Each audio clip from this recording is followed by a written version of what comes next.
ईसा Berlin freedom के संदर्भ में इमैनुअल कांट का उदाहरण देते हुए एक बड़ी जबरदस्त बात करते हैं। वो कहते हैं, कांट ये मानते थे कि यदि कोई आपके प्रति घृणा करे, कोई आपके प्रति शत्रुता दिखाए, कोई आपको जानबूझकर निग्लेक्ट करे, वो मुझे स्वीकार है। पर मुझे ये स्वीकार नहीं कि कोई मुझे पैटर्नलाइज करे, कोई मुझे इमेच्योर ट्रीट करे, कोई मुझे भटका हुआ ट्रीट करे, कोई मुझे असक्षम ट्रीट करे। ये सबसे बड़ी डिसग्रेस होती है एक व्यक्ति की इंडिविजुअलिटी के लिए। इमैनुअल कांट ऐसा मानते थे और बर्लिन इससे एग्री करते हैं। ये जो पैटर्नलिस्टिक जो एटीट्यूड है, ये फ्रीडम के लिए बहुत डेंजरस है, बर्लिन कहते हैं। इसी पैटर्नलिस्टिक एटीट्यूड पर चल करके लोग, ये मॉडर्निटी में अभी ये कॉन्सेप्ट बन गया है कि भाई आप, एक वक्त एक कॉन्सेप्ट था कि जैसे आप गे हैं तो आप मेंटली रिटार्डेड हैं, बजाय आपको आग लगाने के बजाय आपको मेडिकल में आपका ट्रीट किया जाएगा। या अगर आप नॉर्मल बिहेव नहीं कर रहे, थोड़ा सा दूसरों से अलग बिहेव करते हैं, तो आपको कुछ साइकेट्रिस्ट की ज़रूरत है, वहाँ जाओ, वो आपको नॉर्मल बनाएगा।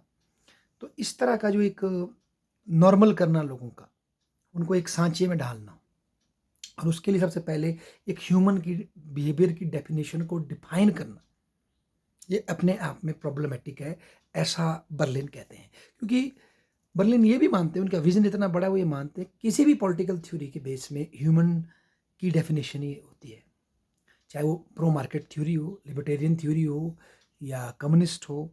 उनमें पहले कहीं ना कहीं मानव की डेफिनेशन होती है, उसके बेस पे पॉलिटिकल सिस्टम को खड़ा किया जाता है। तो इससे तो हम बच नहीं सकते, परंतु वो चाहते हैं कि इसको बजाय मानव का कोई हार्ड फास्ट ह्यूमन बिहेवियर की डेफिनेशन क्लेम करने के बजाय हम ह्यूमन बिहेवियर की अंडरस्टैंडिंग के प्रति ओपन रहें और इसमें होने वाले नए नए एडिशन को स्वीकार करें और इसको एक ओपन एंडेड लेकर चलें, ना कि इसको कोई हार्ड फास्ट रूल मान करके फिर उसके हिसाब से खुद को डालने की, मतलब हार्ड फास्ट लिस्ट बनाकर रूल बना करके फिर लोगों की इंडिविजुअलिटी को रगड़ रगड़ के उस सांचे में डालने की कोशिश करें। इसी से तानाशाही खड़ी होती है।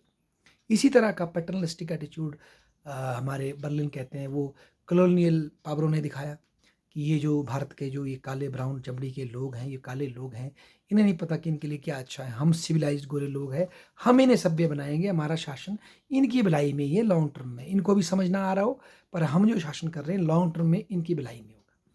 बर्लिन कहते हैं ऐसा हम बच्चों के साथ करते हैं, पर हम ये होप करते हैं कि बाद में जब बच्चे बड़े होंगे तो वो रियलाइज़ करेंगे कि हमने जो उनके साथ किया वो ठीक किया। पर खैर, आज अगर मेरे प्रति मैं देखूं तो ये बच्चों के संदर्भ में भी ये गलत अपब्रिंगिंग होगी, परंतु बर्लिन कहते हैं कि इसी तरह का एटीट्यूड पूरी मानवता के लिए ले लेना, पूरी आबादी के बहुत बड़े हिस्से के लिए ले लेना बहुत ही डेंजरस है, ऐसा बर्लिन कहते हैं। फिर बर्लिन अपनी हिस्ट्री की पकड़ को दिखाते हुए हमें बताते हैं कि जो वेस्ट में जो स्टोइक फिलॉसफी है, बेसिकली वही हर तरह की टीलियोलॉजिकल जो फिलॉसफी है उसके गर्भ में है, जिसकी बात अरस्तु भी करता है कि भाई कोई अगर बीज है तो वो असल में उसकी सार्थकता एक पेड़ बनने में है, कोई पिल्ला है तो उसकी सार्थकता कुत्ता बनने में है। तो कहीं ना कहीं स्टोइक फिलॉसफी जो है भारतीय धर्म की जो परिभाषा है उससे प्रभावित दिखती है, जो प्राचीन ग्रीस से हमारे आदान प्रदान थे।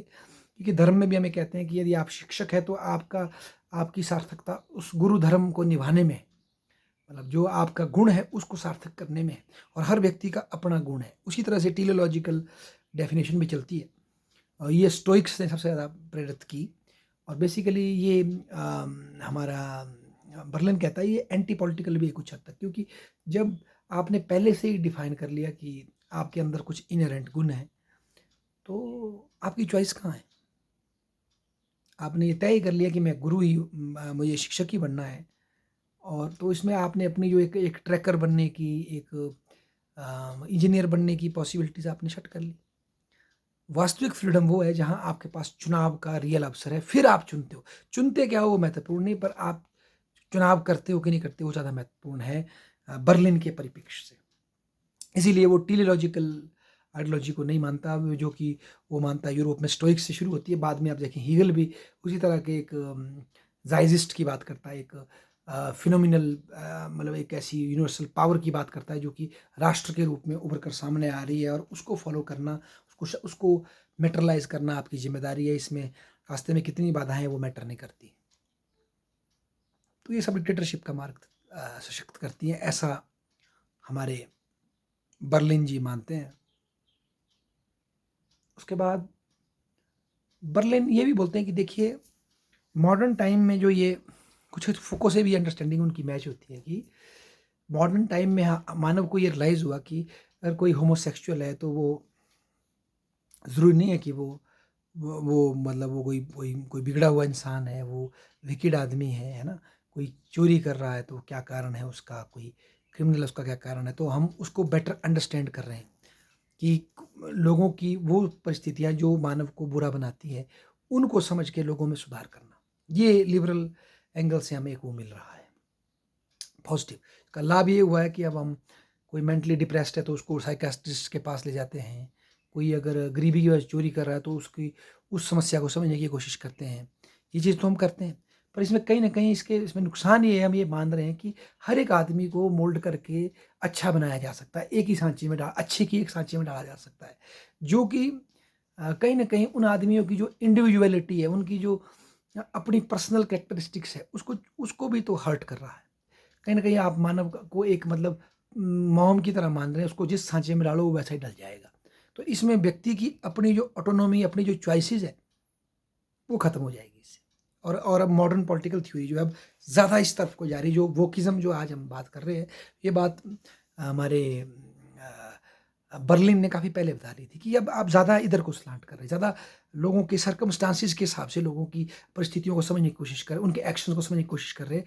ये नहीं सोच रहे कि इसमें कुछ ना कुछ अमाउंट ऑफ इंडिविजुअल विल भी होगी, इंडिविजुअल इंडिविजुअलिटी भी होगी। रादर हम उनको सिर्फ उनके सर्कमस्टांसेस का ही एक मतलब रिफ्लेक्शन मात्र मानकर हम उनकी रियल इंडिविजुअलिटी और रियल फ्रीडम को के एंगल को रिड्यूस कर रहे हैं, ऐसा बर्लिन हमसे कह रहे हैं। और बर्लिन एक बात और बताते हैं कि देखिए, डार्विन ने अपनी जो थ्योरी दी, उसको डार्विन ने केवल नेचुरल सिलेक्शन के संदर्भ में बताया। डार्विन ने कहीं भी अपने व्याख्यानों में उसको मानवीय समाज को चलाने में नहीं इम्पोज किया, परंतु लोगों ने उसकी थ्योरी को पिक करके, अन्य विद्वानों ने उसको समाज में इम्पोज करना शुरू कर दिया, जो कि अपने आप में गलत है, ऐसा बर्लिन मानते हैं। तो बर्लिन ये चाहते हैं कि